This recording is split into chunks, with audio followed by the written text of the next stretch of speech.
Well, the Odyssey. We've been talking about it for ages. It is now out in theaters and had public screenings for the world to go and see. Now, I've been getting a lot of people asking me why I didn't have my out of theater review for it. The reason is the timing just didn't work. We drove out to LA, which is about an hour for us, went to see the Odyssey, then immediately went in for our dinner reservations, and then immediately went over into seeing Lord of the Rings, The Fellowship of the Ring in concert, which here's a look at our seats. Wow. Those were our seats. And by the way, like a week before we went to it, my wife Ann said to me, just so you know, I may be doing some light cosplaying when we go to the concert. So there's Ann out front of the cool. out front of the theater before. Anyway, we didn't get home till like 1 a.m. And so, and that was, I just had to get to bed. I didn't really feel like moving it over to my editing computer, or doing some quick edits on it and uploading it. So that's why there wasn't an out of theater reaction to it last night. So my apologies. Anyway, went to go see the Odyssey. As of right now, the Odyssey is hanging on to with over 300 reviews, is holding a 96% critic rating. And just as, if not even more importantly, a 97% audience rating. And remember, on Rotten Tomatoes, that audience rating is verified that it's people who actually saw the movie. So that's a very, very important thing. So out of 1,000 plus verified people who actually saw the movie ratings, it's got a 97%, which is, I mean, obviously impressive. It's obviously impressive. So, okay, what did I think about it? Let me start with a couple of my nitpicks. Okay. Nitpick number 1. In typical Chris Nolan fashion, there are a number of scenes in this movie that are enragingly dark.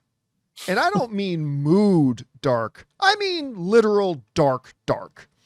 Where there are just some scenes in the Odyssey that I had to pay super close attention, even just to follow what was happening. The Cyclops' cave is a good example of that to me, where it's like, it's so dark that I mean, I could follow it, but it was right on the line. And there are a number of other scenes. And it's like, and this is not new to Christopher Nolan. I don't know why Christopher Nolan has this infuriating belief that, the audience really likes it when they got to work hard to follow what's going on the screen visually. And a lot of the film is lit perfectly well. But again, in typical Chris Nolan fashion, there is a number of scenes in the film that I just think are just too freaking dark.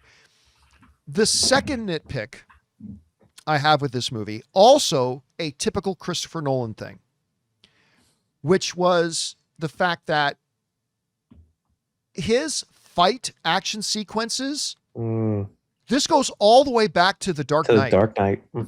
Our shaky camera. Oh, look how shaky the camera is. Ooh, don't you feel the energy and excitement? And it just, there's this, you get into the third act where there's a big combat scene that happens in the palace. And it's like, okay, I can see some stabbing happening. Don't get me wrong. It wasn't completely ineligible. It's not like you couldn't understand at all what was happening. But again, typical Christopher Nolan fight action scene. Wow, the audience is going to love this. And I'm just like, oh my God. Oh, surprisingly, one of the issues I did not have with the movie, which I was fully expecting to have, was audio. Christopher Nolan is typically horrible at his audio mix.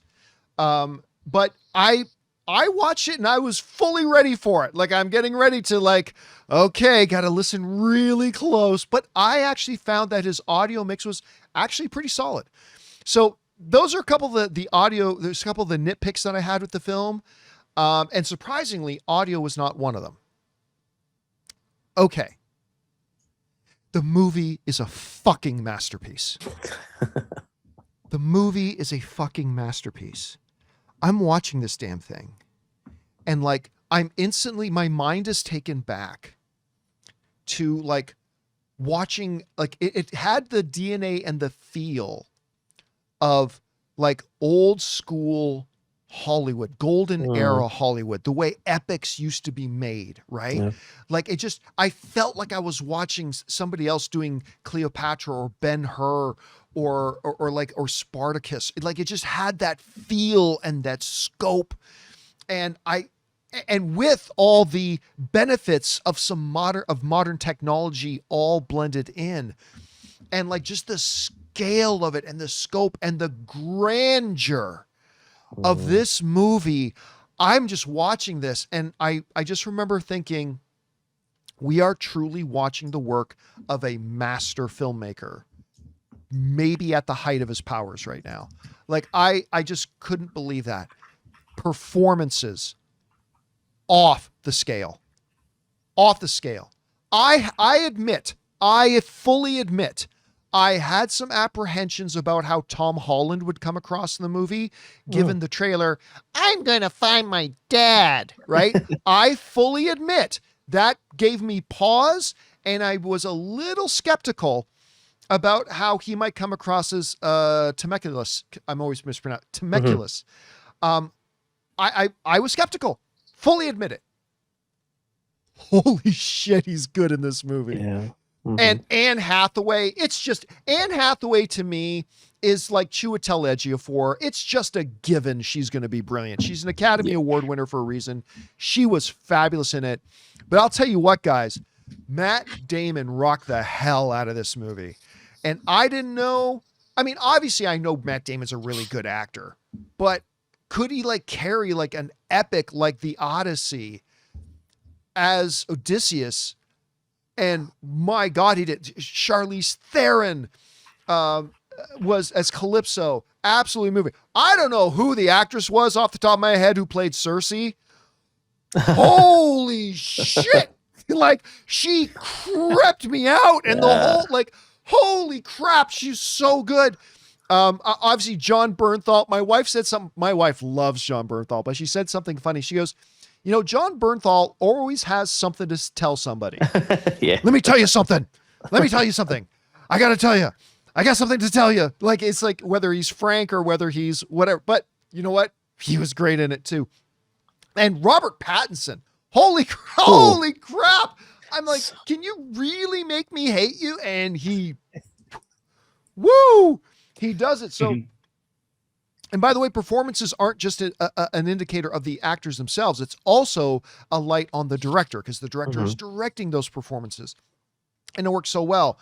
I also was a little bit skeptical going in the movie about the visual effects because it was on a television screen. But on the television screen, the effects look good, but a little edgy. Like, if you know what I mean when I say that. Yeah. They still look fine. They look good, but on IMAX, on a movie screen, they looked seamless and flawless. It was just amazing. I mean, another subtitle you could put, The Odyssey, Running Back to Your Boat. There's a lot of running back to your boat in this movie. Yeah. Many scenes of run back to the boat, but still that's there. The stuff when they actually built these boats and actually shot them sailing on the high seas and all that kind of stuff. Listen, I just got to tell you, Dune 3, Digger, all these other amazing looking Best Picture contending films, the bar's been set. The bar's been set. This is now, despite the fact that I had some reservations and a little bit of skepticism. I mean, I knew the movie would be good, but this is now my new favorite movie of the year. It had been Project Hail Mary. Project Hail Mary got just recently replaced by Olivia Wilde's The Invite. Yeah. And now The Odyssey is now the film to beat.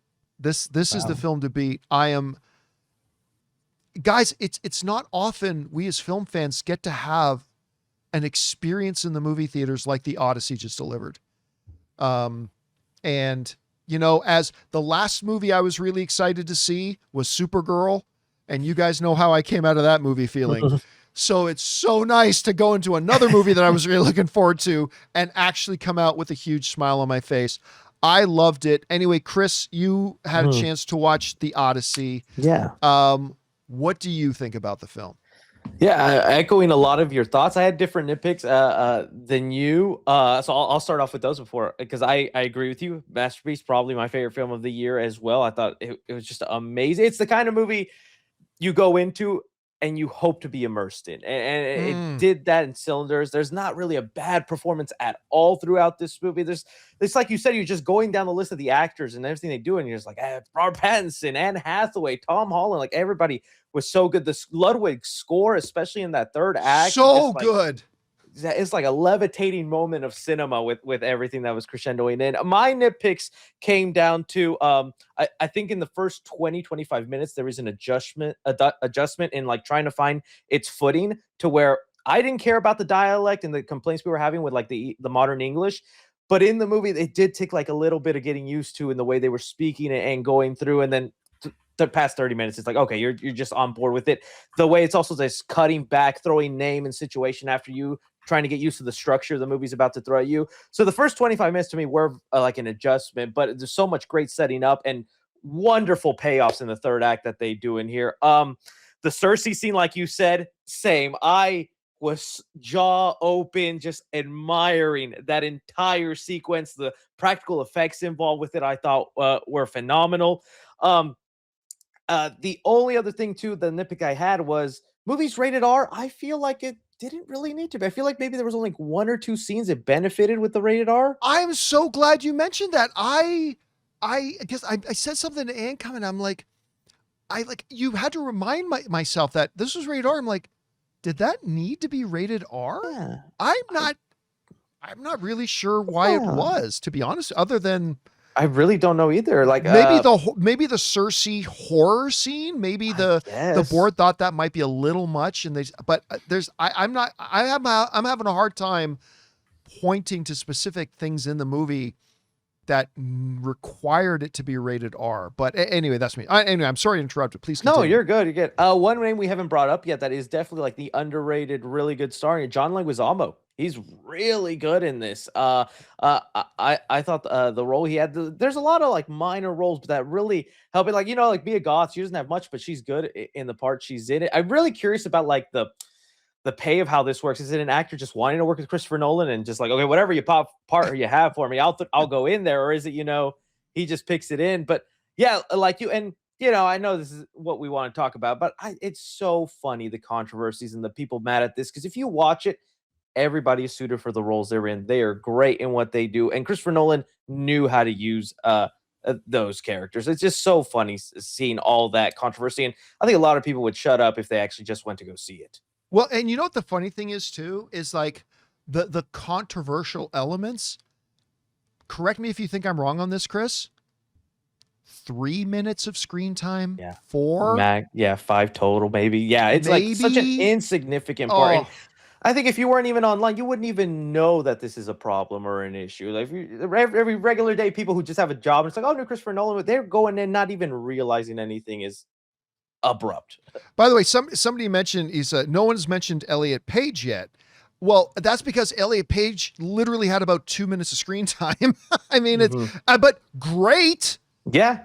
Like, and perfectly fits the role he was cast in. He's not Achilles. What was the character? Is Sinon? Is that Sinon. That was Sinon. Oh, perfect. Especially in the speaking from the dead part. I was like, great holy scene. Crap. I mean,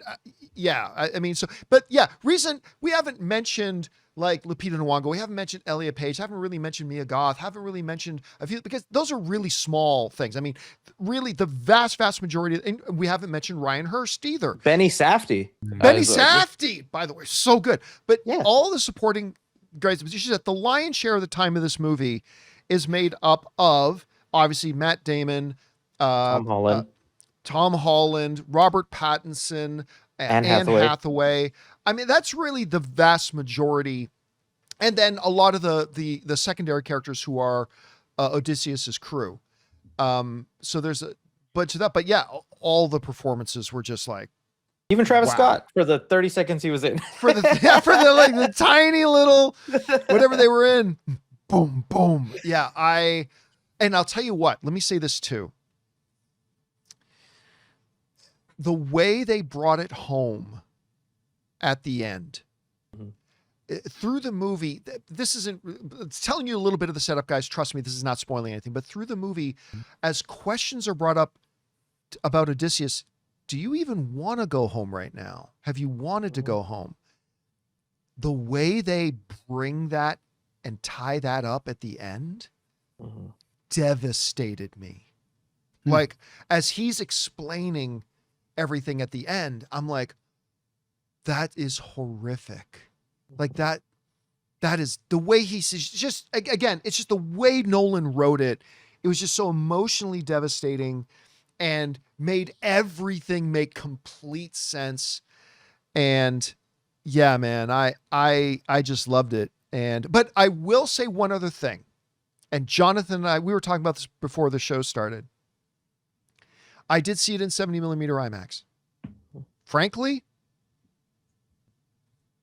didn't really impress me all that much. I mean, it was nothing wrong with it. Don't get me wrong. Nothing wrong with it.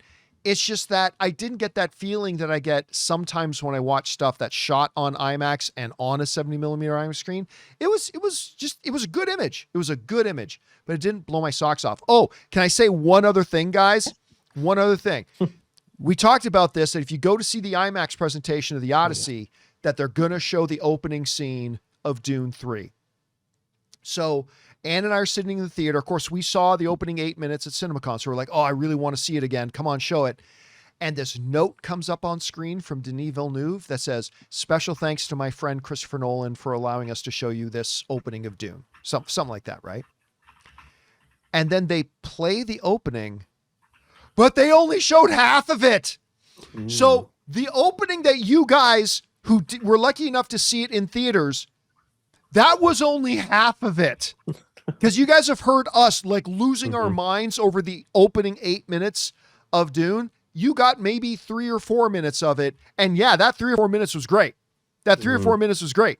But believe me when I tell you, that was only half of it, and wasn't even the best part. So that's exciting to hear. That's exciting. Yeah. So even better glory is on the way. Anyway, guys, question is for you. Are you one of the many people who went out to go see the Odyssey last night? If so, what did you think of it? Whatever your thoughts are, jump down to the comments section below and let us know your thoughts. Guys, we want to take a second to thank a sponsor of today's video, Mars Men. You know, one of the things that catches a lot of us guys off guard as we get older is that staying in shape isn't quite as straightforward as it used to be. You can be putting in the same effort at the gym and watching what you eat, but your body just doesn't seem to respond the way that it did a few years ago. A big reason for that is that testosterone levels naturally decline as men age. And that's where today's sponsor, Mars Men, comes in. Mars Men is a natural supplement designed to support healthy testosterone levels with top-notch ingredients. It's made in the USA, third-party tested, contains no synthetic hormones or weird stimulants, and is designed to support healthy testosterone levels, weight management, exercise performance, and overall energy. They also back it up with a 90-day money-back guarantee, which is key. And according to the company, over 91% of users reported higher energy levels. For a limited time, our listeners can get 50% off for life, plus free shipping and 3 free gifts at mengotomars.com. That's mengotomars.com for 50% off and 3 free gifts when you check out. And it's also available on Amazon. After you purchase, they'll ask you where you heard about them. Please support our show and tell them our show sent you.